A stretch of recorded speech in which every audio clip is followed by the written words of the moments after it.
absolutely smokes them off the line. Brock tries to go with him very quickly, and then look at the gaggle here as Bow, the birthday boy, straight down the outside, heading for the first corner. Jim Richards picking the pace up. Medecky a good start, but it'll be Dick Johnson into the carousel for the first time with Peter Brock right behind, and John Bow a brilliant start. Tony Longhurst in fourth spot in the Benson and Hedges Sierra, car 25. They put a new engine in the car after the warm-up here this morning. Longhurst just wasn't happy with the way it was running. It appeared to be, or was down on compression, and they opted to run a new engine. When I say new engine, it has been run before. They know the capabilities of it, but by gee, look at Johnson go. Oh, Bow almost off as Longhurst went round him. Well, he said you made the start. We're going to do some racing now. So Longhurst has got round the outside about. Jim Richards sits behind him. Medecky's closed it up. And look at Greg Hansford. He made a blinding start also. They come round for the completion of the first lap. This is a 1-hour time race, and the Queenslanders think this is fantastic. Nicky Johnson out there and leading the pack from Peter Brock, and another Queenslander in Tony Longhurst coming up, making no bones about it. He wants to get up and race Johnson. He closes in on Brock as they reach the carousel for the second time. Tony a little agitated, wants to get on with this, slips up the inside of Brock. Oh, there's not much room there, but Tony takes a bit of that, bit of the grass, and gets through the second. Queensland 1-2 at this stage as they go beneath the bridge. Finds a way past. He's certainly the one on the charge. It'll be interesting to see what tyres. I'd suspect he's running the softer D15 Dunlops. How will they last? I don't know at that pace and using all of the racetrack. I can't see them doing the hour, but at least he's been able to get through the pack, and he is now up running second. Johnson with a good buffer. Longhurst is on the D15s, and teammate Neville Crichton is running the harder D3s. So yes, will they last? That's the question. Frank Gardner was pretty confident they would, but they'll be prepared just in case they have to make a change. Yeah, I see this more and more as being a race of tyres. With all of that rain that they've had here, it's cleaned the rubber right off the circuit. It's very abrasive, and a race of tyres. Well, you saw that pass there on our Dulux Auto Colour race cam as Peter Brock has been given the go-by John Bow. Yes, it appears that at this point of time of development that Bridgestone have developed a good qualifying tyre, but they've not yet, it would appear, come up with a very good race tyre. And you can see Jimmy Richards climbing all over Brock now, and his Yokohamas are working, obviously. Well, Bridgestone's Brock is running the hardest tyre that they can provide him with, but it is still quite an experimental tyre at this stage. And they'll get a lot of answers out of today's race, win, lose or draw. Oh yes, they'll get it right. They keep working till they do. Once again, they come across the start-finishing line. Dick Johnson, daylight then, to Tony Longhurst running in second. Bow is third, then Brock mixed up a gaggle of cars. Jimmy Richards closing on Brock as they make the run down to the carousel. We'll notice Johnson exit the corner. There he goes. Here comes Longhurst in second, Bowers in third, and then there is quite some traffic building up behind these three cars, and here it comes now. Jim Richards all over the back of Peter Brock. And smoke coming off the rear left of Longhurst's car. Andrew Medecky just in behind them. Greg Hansford in Alan Moffat's ANZ Sierra. And Johnson's through Brock. Jimmy Richards is through Brock on the inside of Hungary. And it looks like Medecky wants to make that one more spot on the field as he hounds Brock now. They come on the downside of the roller coaster. There's Jimmy Richards. And here we take our race cam, our Dulux Auto Colour race cam, Andrew Medecky. We're looking out the back of Peter Brock's Mobile Sierra. And the front of the Kenwood Sierra, you can see there coming down to the inside. Doesn't give you the best view with the wing sitting up there, but we'll see where Medecky can make the closing move. He comes right up behind Peter Brock now. And unfortunately for Peter, he's the one going back through the field. There are not too many places you can get past here at Lakeside. Real racer strip this place, Alan. Brock gets away through from Medecky through the kink in the straight and down the back straight. His car looks very hard, but it's certainly handling the higher speed corners better. Coming once again down the hill, you notice Greg Hansford now starting to close up in the ANZ Sierra. He's right behind Andrew Medecky as they head down the straight. Then Glenn Seaton in the Peter Jackson car. George Fury is the next one through. And Medecky sits right in the draft of Brock as they go through the kink. The short run down the straight to the right-hander. Second is third, still about the same. Johnson holding the same buffer over Longhurst. Then back to John Bow in car number 18, the second of the Shell Ultra Sierras. Still got that smoke coming off the rear left line. The aggressive driving nature of Tony Longhurst we've seen very clearly here today, coming through the pack. And he opens that gap up a bit on John Bow, but he'll have to give you a time gap between Dick Johnson back to Tony Longhurst to see if he's making any inroads there on the lead, held by Johnson.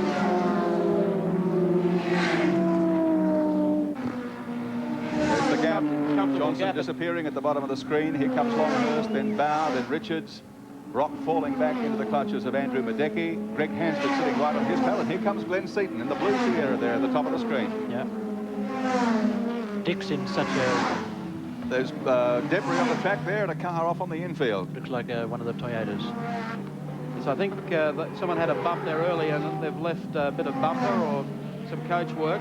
Here's the race at the moment. Oh, Ken Matthews had a hit. Yes, that's the second of the Caltech CXT Sierras. Bad luck for Kenny Matthews. He's obviously been drilled in the door. That happened early in the race, so it was a coming together probably of Ken and someone just around where he started on the grid. Brock Longhurst, I'll get it right in a minute. Madecki and Hansford. 4th, 5th, 6th, and Glenn Seaton closing on them, followed by George Fury in the second of the Nissans. Yes, and Jimmy Richards is getting away from that group. They're obviously walking each other a little, but Jimmy's the one making the charge at the moment, I think. And isn't Dick in such a good position? He's cleared the ruck. He's clear and clean. Oh, how close can you go? On the Dulux auto colour race cam, that's the nose of Andrew Madecki's Sierra. Good out there for Yokohama and Minecraft at the same time as our race cam peers out. Madecki running on the Yokohama E-compound tyres, the hardest that they can put on. Yes, and Brock's still able to get away from him down that back straight. Now, I think they're up on Bob Holden, are they not? Bob does the right thing again, waves them all by. And Seaton's getting a lot closer to this pack now. Joe Somariva also moving over and giving them right of way. Once again, Peter Brock tries to hold on and fend off Andrew Madecki through the kink. See the cars move around on the racetrack. Right up now behind Peter Brock comes Andrew Madecki. Bad news for the Toyota people. That debris we saw earlier in the car parked off on the track. 2 of their cars off on the infield. Faulkner and Dowson both involved in some incident there. Well, it's bad luck because they've been very, very competitive, and Dowson was really looking good here yesterday when that Toyota Start Search program. The motorcyclists having a run here today. Bad luck for Toyota. But courtesy of Toyota, Caltex and ANZ Car Loans, you're watching the action of the Touring Car Championship from Lakeside. Greg Hansford. Good to see Greg having a run too. He doesn't get to have a run all that often, and there's one of the Toyotas, 33 car, parked down on the infield. That's Dowson's car, and Faulkner's car is there as well, and there's part of the front assembly of the car. The marshals have not been able to get out onto the track to remove it. Yeah. Been there for 2.5 laps.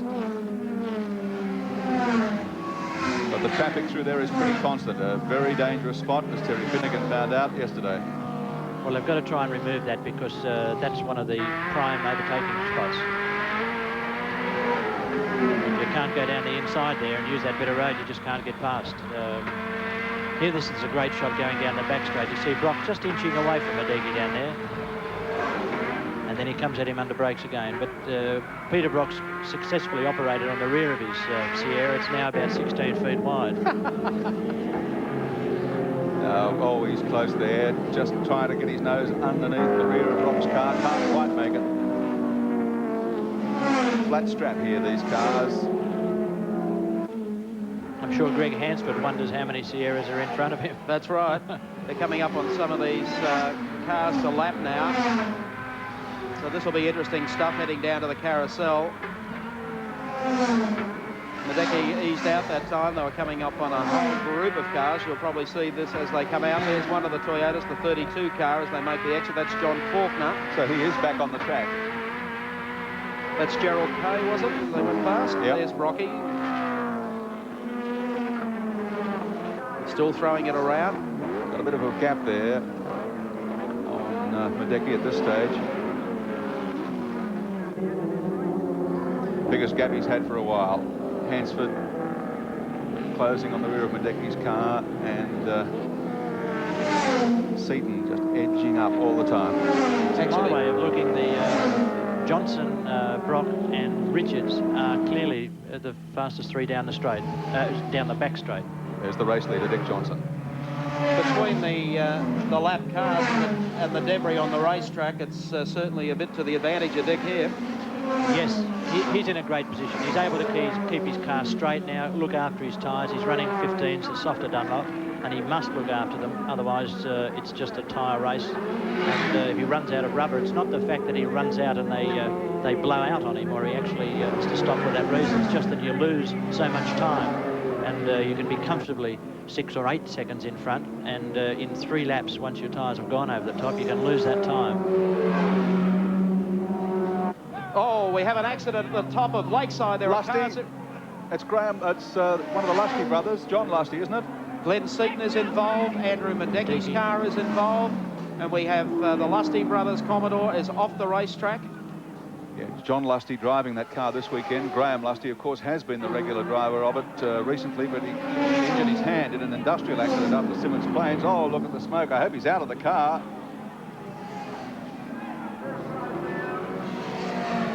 Seaton's still in the car, and he's got a small fire starting. It may only be a grass fire underneath his car, but he's still in the car. Yes, the 14 car is out. Murray Carter is also involved in that accident. Surely the red flag will be out.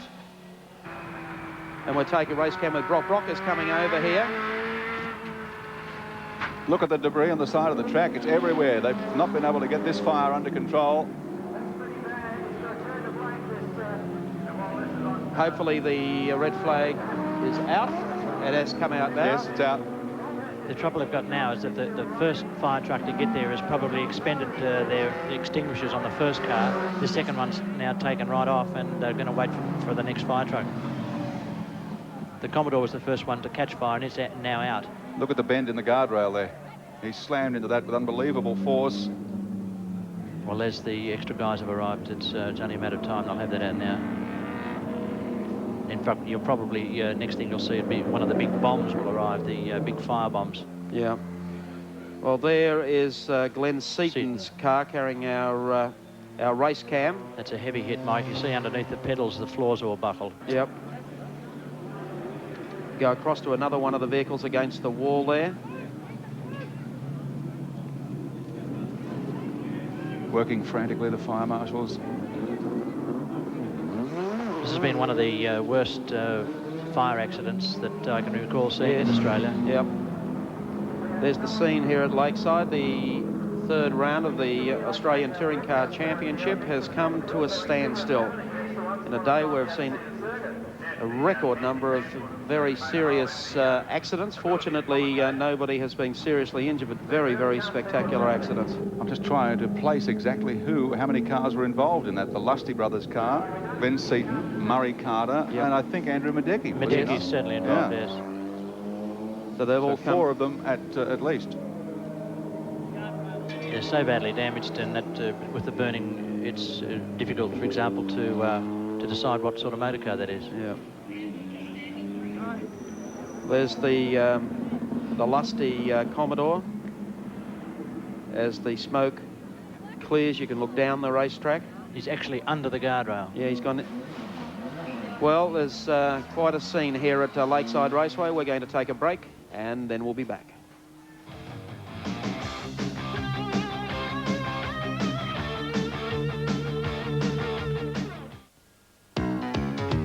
Nothing could be finer when I'm driving in the midnight. Nothing could be finer than this slick ship diner. Nothing can go sour. And Parramatta, or call National Hearing Aids for your free non-functioning replica of this. Of money that has just been totaled. Do you have an idea? Yes, certainly in excess of $200,000 lying in the middle of the track. It's a major, there's no question of that. Everything's completely gone. You'll find even the engine being shut off that quickly, and probably even breathing fire and fire extinguisher. Looking off to the left of the track, car number 14 is in fact Murray Carter's Ford Sierra. Yes, the front of that's totally gone. That's obviously back into the firewall as well. That's a new, that car is written off, I would think. Although the door is open and the back is open. Then, of course, the Peter Jackson Ford Sierra of Glenn Seaton, who I think probably would have been the first or the second innocent party to the accident. And yes. In fact, we might now have a look at a replay, which will show very, very slowly, taken off one of our race cams, the one in the Peter.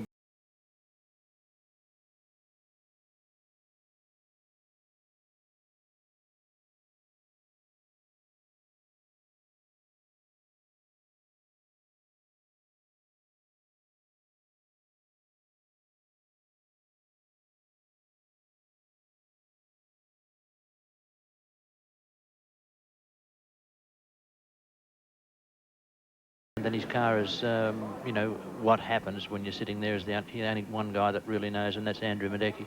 But there was certainly enough gap, enough road to go for there, and on the way through, for some reason, maybe he's hit a bump and the car's just slipped sideways a bit. I guess what's happened then is, of course, Madecki's car has bounced back onto the middle of the racetrack and collected Glenn Seaton, Murray Carter. What happens after that is totally out of anybody's control. Just in they go, bang, bang, bang. There's Murray Carter. Not a happy day for Murray. Murray's been in motorsport for, I don't know, probably 30 years. Yes. Used to race custom lines at Phillip Island. And maybe even longer. Maybe even longer before, just when they came out with the custom line. And he wanted to go, after a season or so with Nissan, wanted to go race with the boys again with the Sierra this year. And there's not much left of it at the moment. No, that's a major accident. Look at the guardrail pulled up right up over the top of Lusty's car. He's actually been able to get the motor car under the guardrail. That's quite extraordinary. But due credit to the fire marshals here, they've certainly got the Lusty car out very quickly. I'd say they exhausted their first line of extinguishers on that motor car, but the backup was there very quickly. It's great that all drivers are okay, and that's really the reason that all that fencing there, the reason that the officials and the fire marshals are there. And I think it's so difficult to find a plus side from an accident like this, but with the safety designs and the safety equipment in the motor cars and the rescue vehicles, the fact is we've had a major fire accident, more than 4 cars totaled, I should suggest. Yeah. And nobody hurt. Now that is, that's the good news. Let's go to Gary Wilkinson. And back. Well, Mike, it's frantic out here at the circuit, just under the Dunlop Bridge at the moment, and looking a little hot and bothered, as he's got a right to be, is Murray Carter. Unbelievable mishap, Murray. I mean, can you piece it together?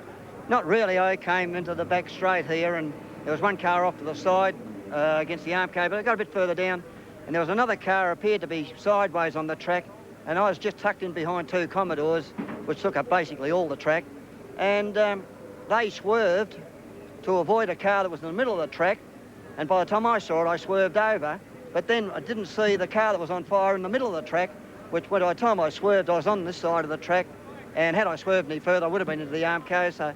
But there again, I clipped the Madecki Sierra, and that was basically the end of the whole thing. We do see some bad accidents in motorsport from time to time, but this is the worst fire accident that I can recall in Australian motorsport.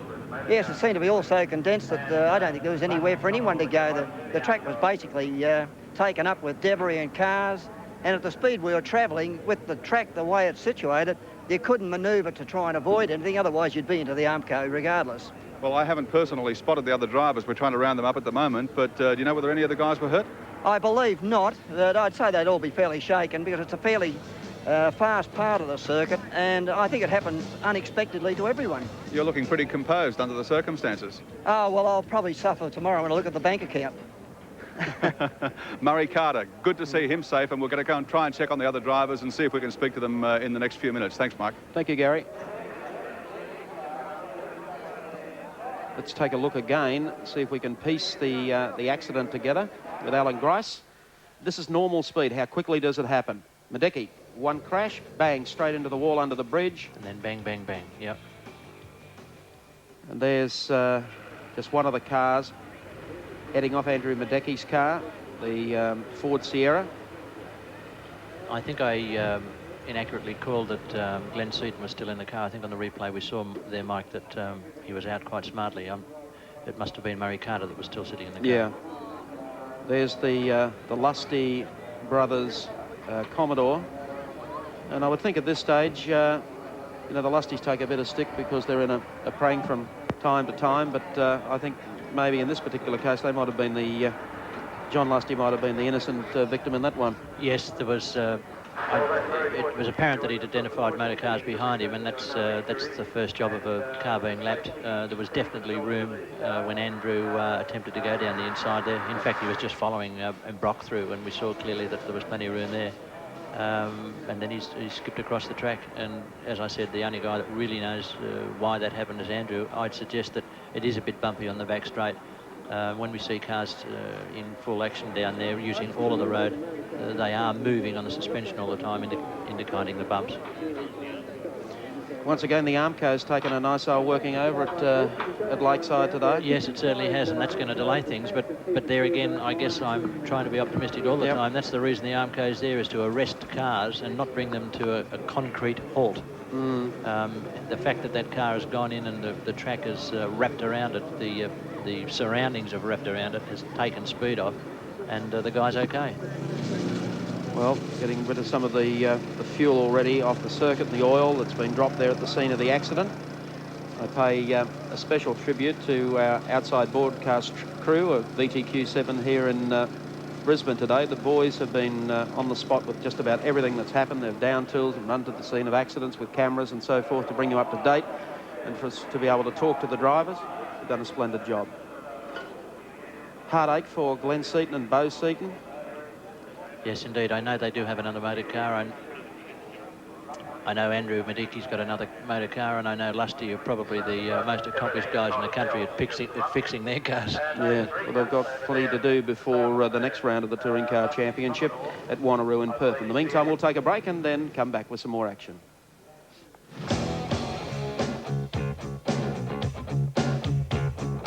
Information there, Mike. It's surprising. There's a number of people or companies that have been inquiring as to, you know, where are the Commodores? Why do we have Holden secret vehicles, and when can we get a... Thank you, David Harding. So is there a chance, Malala, we might see?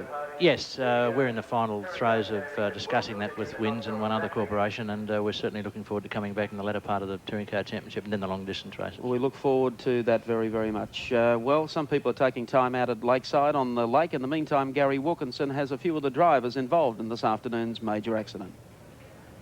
Mike, I got two of the key figures that were involved in the incident. Glenn Seaton, unfortunately, has left the circuit. He was caught up in the aftermath here, but of course, Andrew Madecki and John Lusty were the two key figures. I guess this is what touched the whole incident off. First of all, if I could talk to Andrew, you were going like a bat out of hell in pursuit of Peter Brock, who got past John, and you were on the way past yourself when things came unglued. Yeah, that's we touched, and that was just enough to start a huge chain reaction. My car turned left into the fence and then really hit hard. And with these turbo cars, if there's a fuel leakage at all, the car just goes up, and so I went up in flames. Then Glenn came along and hit my car, and as I got out, Murray Carter hit it. There's no question of apportioning blame in these kinds of incidents, but exactly how did it happen, and from your view? Well, it's a very, very bumpy circuit. It's a very fast part of the circuit. I think John was doing his best to give us room, but I think there wasn't a lot of room. I was going hard, you know, and I think that it's a racing incident. John Lusty, at this stage of the game, things were getting a bit hot for you. Yes, as soon as I crashed, it burst into flames, and I didn't want to get at the driver's side because there's still a lot of traffic going through. And it was clear out to the left, so I went out through the Armco, out the passenger side window. there's, of course, almost no warning of these things happening. I mean, Andrew looked like he was about to clear you without any difficulty, and then he's hit that slight corrugation in the circuit. I felt I'd left plenty of room. I saw Brocky and Andrew coming in the mirror, and I moved over, and I more or less thought they were through, but Andrew just came across at the last moment and just clipped the front of me, and away we went into the fence. There was nothing I could do. It's totaled the Steelmark Commodore, which... It's totaled the fence as well. Yeah. That fence is a little cheaper to fix than the car. Andrew, talking about things getting totaled, unfortunately your car has been, and this is going to be, I think, a very serious setback for you financially. Well, it is. It's, you know, motor racing is an expensive sport. You know, I'm very fortunate that I've had some great support from my sponsors, Yokohama, Kenwood, Blast Dynamics and Motorcraft. But you know, we're on a ragged edge anyway. I'm not sure what we're going to do from here. There were two other cars involved as a consequence of this, Glenn Seaton and Murray Carter. What the sequence of events as clearly as you can possibly remember? Well, after I went into the fence, I was still in the car, but starting to look for the seat belts. And Glenn arrived on the scene and bang. I didn't know who it was, of course, because there was a lot of smoke and flame around. And I got out of the car, and then and I went to turn to run across to the inside of the track, and 3 or 4 cars came through at racing speed, and honestly that was the biggest fright, you know, because I'd taken the first couple of steps, and these cars just whoosh, you know. So I stepped back behind the car because that looked like it was a safer spot to be, and whammo, you know, Murray came through, and bang, you know. I thought, gee, and I couldn't understand why the cars were going so fast, and I guess they either didn't see flags or maybe there weren't any flags before the accident. So what about the future for your racing team? Honestly, I really don't know, Gary. It could well be a situation of having to call it a day. I think we'll just have a look at that situation and see what happens.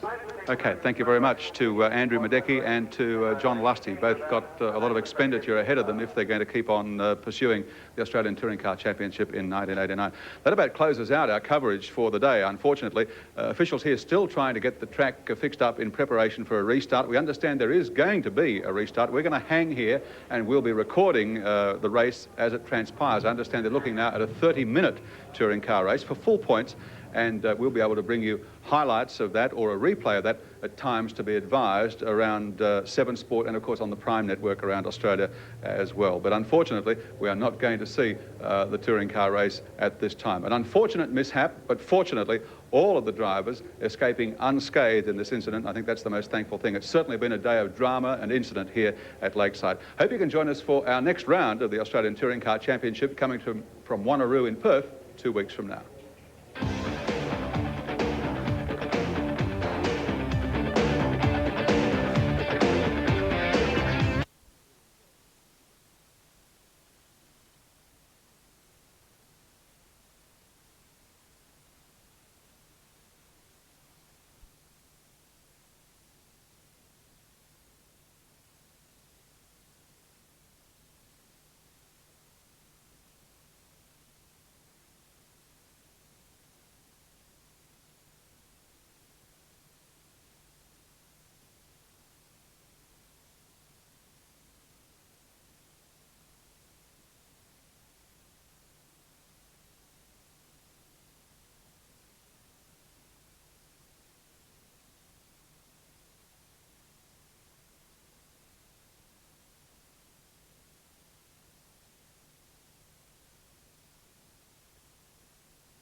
exclusively imported.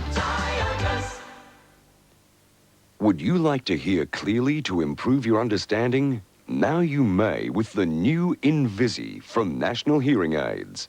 A hearing aid so small it almost defies detection. National Hearing Aids consultants have made better hearing possible for generations of Australians. Visit